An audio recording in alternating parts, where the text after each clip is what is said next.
नमस्कार। आज हम बात करने वाले हैं शेखर जोशी की एक बहुत ही मार्मिक कहानी की, संवादहीन। ये सिर्फ एक कहानी नहीं है, बल्कि ये आईना दिखाती है अकेलेपन का, साथ का और उस संवाद का जिसे हम सब अपनी जिंदगी में खोजते हैं। तो चलिए इस कहानी की परतों को एक एक करके खोलते हैं और इसके किरदारों और गहरे मतलब को समझने की कोशिश करते हैं। कहानी की शुरुआत ही एक ऐसे वाक्य से होती है जो समझिए कि पूरी कहानी का सार बता देता है। एक तरफ है ताई और दूसरी तरफ उनका तोता मिट्ठू। और ये कोई आम मालिक पालतू का रिश्ता नहीं है, नहीं, ये तो एक उजड़े हुए वीरान घर में एक दूसरे का आखिरी सहारा है। पूरी दुनिया सिमट कर बस इन दोनों के बीच रह गई है। तो ताई और मिट्ठू का जो ये रिश्ता है ना, उसे ठीक से समझने के लिए हमें पहले उनकी दुनिया को समझना पड़ेगा। वो दुनिया जिसमें वो जी रहे हैं, और ये दुनिया पूरी तरह अकेलेपन से भरी हुई है। ये कहानी उस सच्चाई की बात करती है जिसे हम शायद अपने आसपास भी देखते हैं। गांव के गांव खाली हो रहे हैं, लोग बेहतर जिंदगी की तलाश में शहरों की तरफ भाग रहे हैं, और पीछे कौन रह जाता है? बुजुर्ग अपने बड़े बड़े खाली घरों में। तो ये जो शहरीकरण है, ये अपने पीछे एक बहुत गहरा सन्नाटा छोड़ जाता है। सोचिए जरा, ये जो घर दिख रहा है, ये कभी हंसी ठाकों से, बच्चों की आवाजों से गूंजता होगा, भरा पूरा परिवार रहता होगा। पर अब ये बस एक खंडर है। और घर की ये जो वीरानी है ना, असल में वो ताई के मन की वीरानी है।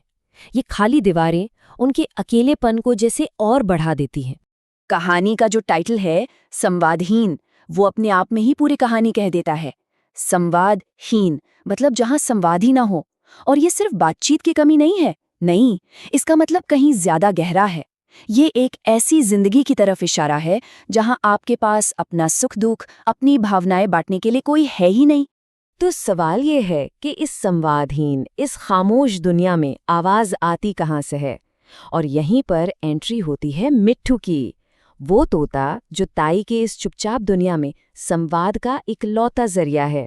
मिट्ठू कुछ शब्द बोलता है, रटे रटाए, सीताराम बोलो, मिट्ठू राम राम। पर ताई के लिए ये सिर्फ शब्द नहीं है, ये तो उनके दिन की शुरुआत है, उनके घर का संगीत है।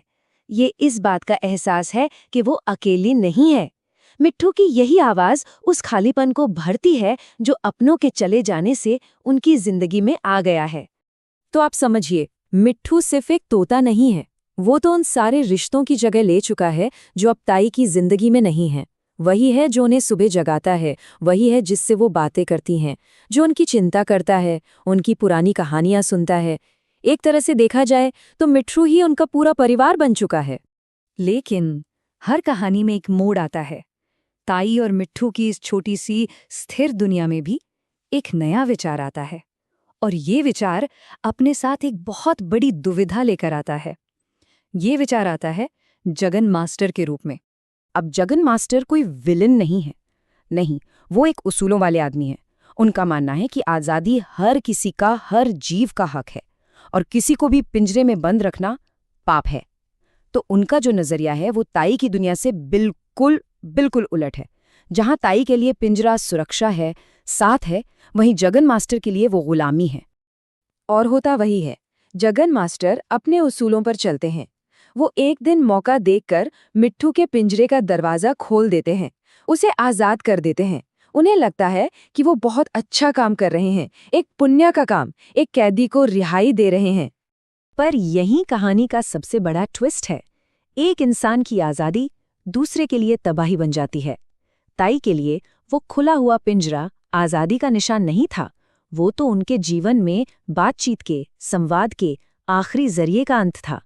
मिट्ठू गया तो मानो आवाज ही चली गई।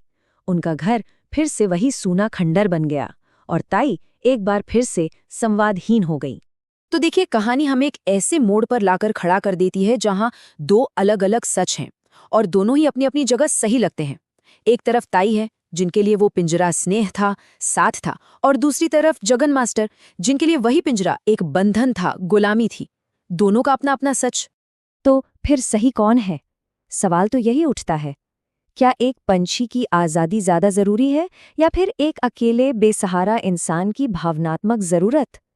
ये एक मुश्किल सवाल है, और कहानी इसका कोई सीधा सा जवाब हमें नहीं देती। चलिए अब कहानी के सार की तरफ बढ़ते हैं और देखते हैं कि ये सारे सवाल हमें किस नतीजे पर लेकर जाते हैं। तो कुल मिलाकर देखें तो ये कहानी कई बड़ी बातें कह जाती है। ये शहरों की तरफ भागती दुनिया में पीछे छूट गए बुजुर्गों के अकेलेपन की कहानी है। ये इंसान और जानवर के बीच के गहरे रिश्ते की कहानी है। और सबसे बढ़कर ये दो बड़ी चीजों के टकराव की कहानी है।